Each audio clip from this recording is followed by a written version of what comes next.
1991 maakte mijn vader dit hert met lampjes. En het heeft al 27 jaar bij me in de tuin gestaan. Dit jaar moet dat natuurlijk ook weer gebeuren. Maar er zijn een aantal lampjes kapot. Ik heb ze al eens een keer vervangen, maar ik ga het nu nog maar weer een keer doen. Dat is een flinke klus, want zoals je ziet zitten er behoorlijk veel in. Op tijd beginnen, dan kan hij weer op tijd in de voortuin.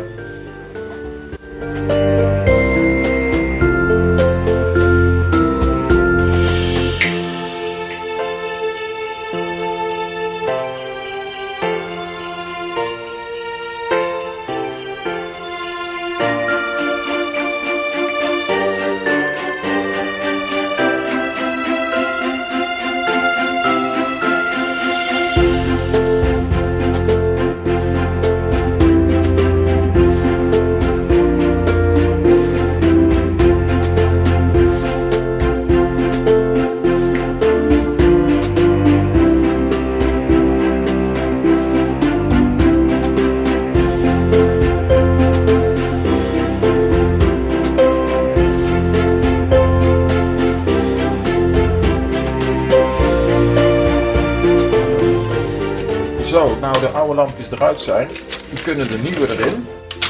Deze keer heb ik LED gekocht natuurlijk. Eens kijken of ze werken. Ja, dat ziet er prima uit. Ik ga ze erin friemelen.